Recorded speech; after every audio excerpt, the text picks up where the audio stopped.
रेखा, जिनका जन्म 10 अक्टूबर 1954 को मद्रास, भारत में भानुरेखा गणेशन के रूप में हुआ था, भारतीय सिनेमा के इतिहास में सबसे प्रतिष्ठित और प्रभावशाली अभिनेत्रियों में से एक हैं। वो एक तमिल परिवार से हैं जिनका फिल्म उद्योग से संबंध है। उनके पिता प्रसिद्ध तमिल अभिनेता जेमिनी गणेशन थे और उनकी मां एक तेलुगु अभिनेत्री थी। हालांकि रेखा के शुरुआती साल संघर्षों से भरे रहे क्योंकि उनके माता पिता की शादी में उतार चढ़ाव था और उनके पिता उनके जीवन में सक्रिय रूप से शामिल नहीं थे। शुरुआती करियर। रेखा ने तेलुगु फिल्म रंगुला रत्नम 1966 में एक बाल कलाकार के रूप में अपने अभिनय की शुरुआत की। हालांकि शुरुआत में उन्हें इंडस्ट्री में अपनी पहचान बनाने के लिए संघर्ष करना पड़ा। उन्हें पहला बड़ा ब्रेक 1970 में फिल्म सावन भादों से मिला, जहां उन्हें मुख्य महिला के रूप में पेश किया गया था। अपनी शुरुआती प्रस्तुतियों के बावजूद उनकी अभिनय शैली और ऑन स्क्रीन उपस्थिति को अच्छी तरह से स्वीकार नहीं किया गया। उनके करियर के शुरुआती साल बहुत सफल नहीं रहे और उन्हें अक्सर उनके लुक और अभिनय के लिए आलोचना का सामना करना पड़ा। सफलता और स्टारडम। रेखा की किस्मत 1970 के दशक के मध्य में बदल गई, जब वो एक गंभीर अभिनेत्री के रूप में उभरने लगी। उनकी ब्रेकआउट भूमिका फिल्म मुकद्दर का सिकंदर 1978 से आई, जिसमें उन्होंने अमिताभ बच्चन के साथ अभिनय किया। एक भावुक महिला के उनके चित्रण ने उन्हें व्यापक पहचान दिलाई और बच्चन के साथ उनकी सफल साझेदारी की शुरुआत हुई। 1970 और 1980 के दशक के अंत में रेखा ने बॉलीवुड की शीर्ष अभिनेत्रियों में से एक के रूप में अपनी जगह पक्की कर ली, जो अपनी बहुमुखी प्रतिभा और आकर्षक सुंदरता के लिए जानी जाती हैं। उन्होंने खूबसूरत 1980 जैसी फिल्मों में अपनी भूमिकाओं के लिए प्रशंसा अर्जित की, जिसमें उन्होंने अपने हास्य कौशल का प्रदर्शन किया, और सिलसिला 1981 एक रोमांटिक ड्रामा जिसमें उन्होंने अमिताभ बच्चन और शशि कपूर के साथ अभिनय किया। उनके अभिनय को अक्सर उनकी शालीनता, कामुकता और शक्तिशाली स्क्रीन उपस्थिति के लिए जाना जाता था। प्रतिष्ठित भूमिकाएं और सफलता। रेखा की अभिनय सीमा पारंपरिक भारतीय भूमिकाओं से लेकर अधिक आधुनिक और बोल्ड चित्रणों तक फैली हुई हैं। उनकी कुछ सबसे शानदार प्रस्तुतियां अमर अकबर एंथनी 1977, जीवन धर्म 1977 और मुकद्दर का सिकंदर 1978 जैसी फिल्मों में आई।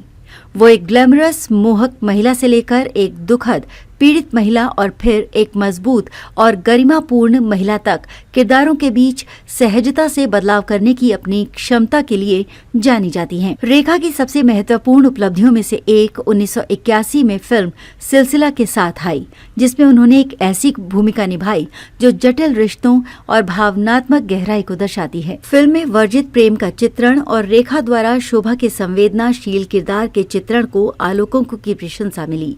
सिलसिला और अन्य फिल्मों में अमिताभ बच्चन के साथ उनकी प्रतिष्ठित जोड़ी उस समय बॉलीवुड सिनेमा के सबसे चर्चित पहलुओं में से एक थी। बहुमुखी प्रतिभा और बाद का करियर। 1980 के दशक के मध्य तक रेखा बॉलीवुड में शालीनता और शान का प्रतीक बन गई थी।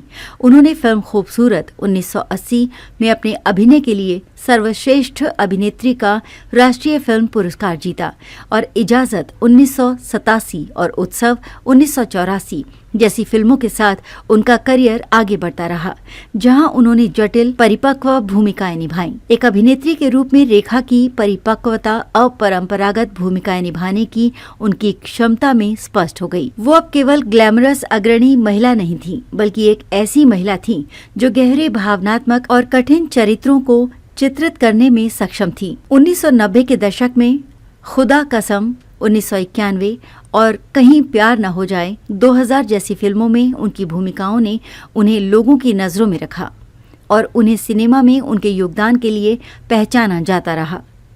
व्यक्तिगत जीवन और विरासत। रेखा का निजी जीवन अक्सर अटकलों का विषय रहा है, खासकर अमिताभ बच्चन के साथ उनके कथित रिश्ते के बारे में, जिसकी कभी पुष्टि नहीं हुई। उनके रहस्यमय व्यक्तित्व और उनके निजी स्वभाव ने उन्हें लोगों की नजरों में बनाए रखा। रेखा अपने बेदाग फैशन सेंस के लिए भी जानी जाती थी। अक्सर अपनी साड़ियों, गहनों और मेकअप से ट्रेंड सेट करती थी और अपने आप में एक स्टाइल आइकन बन गई। अपने करियर के दौरान रेखा को कई पुरस्कार मिले हैं, जिसमें भारतीय सिनेमा में उनके योगदान के लिए 2010 में पद्मश्री भी शामिल है।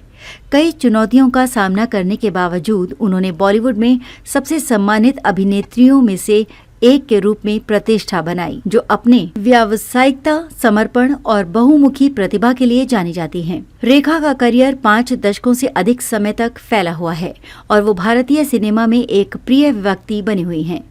बॉलीवुड की बेहतरीन अभिनेत्रियों में से एक के रूप में उनकी विरासत बरकरार है और फिल्म उद्योग पर उनका प्रभाव अथाह है।